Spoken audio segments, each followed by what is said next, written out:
ప్రజా తెలంగాణ టీవీ న్యూస్కి స్వాగతం. ఎమ్మెల్సీ జీవన్ రెడ్డి గారికి జిల్లా ప్రైవేట్ డిగ్రీ కళాశాలల ఉపాధ్యాయుల వినతి. రాష్ట్ర ప్రభుత్వం గత 3 సంవత్సరాలుగా మాకు ఇవ్వవలసిన ఫీజు రీయింబర్స్మెంట్ మొత్తాలను విడుదల చేయక పోవడం వల్ల మాకు కళాశాల నిర్వహణ భారంగా మారిందని, గత సంవత్సరం ప్రభుత్వం కొన్ని నిధులు విడుదల చేసి ట్రెజరీ ద్వారా టోకెన్లు ఇచ్చిన ఇంతవరకు ఆ టోకెన్ల డబ్బులు విడుదల కాకపోవడం వల్ల కళాశాల నిర్వహణ కోసం తీసుకున్న అప్పులు, వడ్డీలు, అధ్యాపకుల జీతాలు, కళాశాల భవనాల అద్దెలు, ఇతర నిర్వహణ ఖర్చులు చెల్లించడంలో యాజమాన్యాలు తీవ్రమైన ఆర్థిక సమస్యలతో ఇబ్బందులు పడుతున్నారని జీవన్ రెడ్డి గారికి తెలియజేయడం జరిగింది.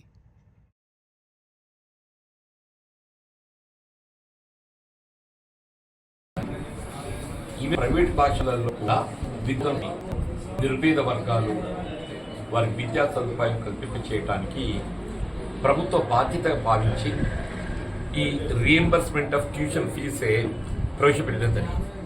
ఇక్కడ వాస్తవంగా విద్య, వైద్యం ఈ రెండు కూడా ప్రాథమికంగా ప్రభుత్వ బాధ్యత, రాజ్యాంగ పరంగా కూడా. ఇది రాజశేఖర రెడ్డి గారు ఏదైతుందో అటు ఇంజనీరింగ్ కళాశాలలో కానీ, ఇటు సాధారణ ప్లేన్ గ్రాడ్యుయేషన్ కానీ, ఈవెన్ ఇంటర్ స్థాయి విద్యార్థులు కానీ అన్ని స్థాయిలో బోధనకి ఏదైతుందో ప్రభుత్వ పరంగా ఈ విధంగా రీయింబర్స్మెంట్ విధానాన్ని ప్రవేశపెట్టి వారికి అండగా నిలవడం జరిగింది.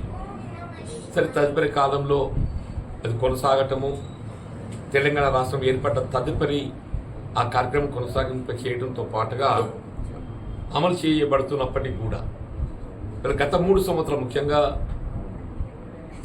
2021-22 కానీ, 22-23 కానీ, 23-24 కానీ, గత 3 విద్యా సంవత్సరాల్లో గత ప్రభుత్వం ఏదైతున్నదో, గత టీఆర్ఎస్ ప్రభుత్వం ఈ విడుదల చేయవలసినటువంటి యొక్క ఈ ట్యూషన్ ఫీజు రీయింబర్స్మెంట్ విడుదల చేయబడలేకపోవడంతో పేరుకపోయి ఇటు కళాశాల యాజమాన్యాలు ఏదైతుందో విద్యార్థులకు మరి వారికి కావాల్సినటువంటి విద్య పూర్తయిన తదుపరి సర్టిఫికెట్లు ఇవ్వడమే కానీ వారి కళాశాలల నిర్వహణ కూడా భారమైపోతుంది.